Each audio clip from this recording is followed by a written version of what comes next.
போய் சேராது. வேற எந்த காரியம் செய்யற நானா எடுத்துன்னு போயிட்டு ஒரு பார்சல் பண்ணி கொடுத்தாலும் அவர் வாங்க மாட்டார்.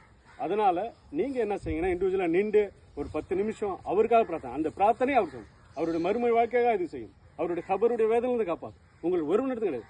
கணவன், மனைவி, பிள்ளைகள் அனைவரும் கேட்கும். இதுதான் உலகம். இந்த உலகத்தை விட்டு வேற எதுவுமே இல்லை. என்ன எல்லாமே ஒரு நாள் இல்ல மரணிக்க போறோம். இதுக்கப்புறம் யாரும் வராங்களான்னா யாரும் வரமாட்டாங்க. கணவன், மனைவி எல்லாம் போயிடுச்சு. வீடு, பந்தம், பாசம் எல்லாமே போயிடுச்சு. இதுக்கப்புறம் சேர்றது எது அப்படின்னு சொன்னா அவருடைய பிரார்த்தனை, அவருடைய அமல், அவருக்காக செய்யக்கூடிய தான தர்மங்கள், அவர் பேரில் செய்யக்கூடிய தான தர்மங்கள் தான் போய் சேரும். சோ அதனால நீங்க என்ன செய்யுங்க அப்படின்னு சொன்னா சொந்தக்காரன், உறவுக்காரன் நீங்க என்ன பண்ணுங்க, பிரார்த்தனை செய்யுங்க. சரிங்களா? இந்த மாதிரி பூ போடுறது, அதுக்கப்புறம் அவர் இறந்துக்கு அப்புறம் அந்த மாதிரி சடங்கு செய்யறது எதுவுமா போய் சேருமா? உயிரோட இருக்கும்போது இந்த பூவோட விலை என்ன 150 ரூபா.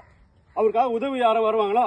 அது தான தர்மமா ஒரு ஏழைகள் கொடுத்தா அவர் சாவர வரைக்கும், அவர் இறக்குற வரைக்கும் இந்த பூவுக்காக செலவு பண்ணது, அதுக்காக தேவையில்லாத செலவு, இந்த செலவுகள் எல்லாம் எப்படின்னா அவர் உயிரோடு இருக்கும்போது செய்யக்கூடியது.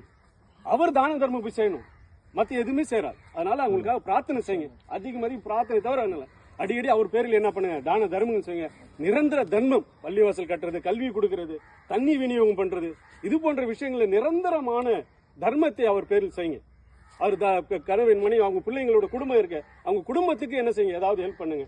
சரிங்களா? அதுதான் போய் சேரும்.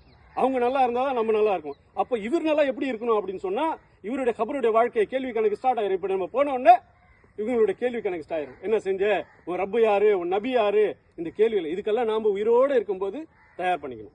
நம்ம மறைஞ்சு அவ்வளவுதான். ஏதாவது காசு பணம் செல்லுமா, இங்க தினார்கள் செல்லுமா, இங்க ரூபா செல்லுமா, ஏதாவது சிபாரிசு பண்ண முடியுமா? ஒண்ணுமே பண்ண முடியாது. எது நன்மை? அப்போ உயிரோடு இருக்கும்போது வணக்க வழிபாடுகள், தான தர்மங்கள் செய்யணும். அந்த குடும்பத்தார அவங்களுக்காக துவா செய்யணும். பெற்ற பிள்ளை செய்யக்கூடிய துவா அல்லாஹ் அவர் ஏற்றுக்கொண்டு அவருடைய பாவ மன்னிப்பான், அவருக்கு நன்மையை கொடுப்பான். அப்ப கணவன், மனைவி, பிள்ளைகள் நீங்க எல்லாம் என்ன செய்யுங்க, அவங்க பிரார்த்தனை செய்யுங்க. நண்பர்கள், அண்ணன், தம்பி, உறவுகள், நீங்க பிரார்த்தனை செய்யுங்க. இதை தவிர வேற எதுவுமே போய் சேராதுங்க. நீங்க 40, 3, 2, 5 பாத்தியா ஓதுறது, கூட்டமா நின்று ஆமீன் போறது எதுவுமே போய் சேராது ஐயா. இது நானா சொல்லல, அல்லாஹுடைய தூதர் அவர் சொல்லியிருக்காங்க. படிங்க.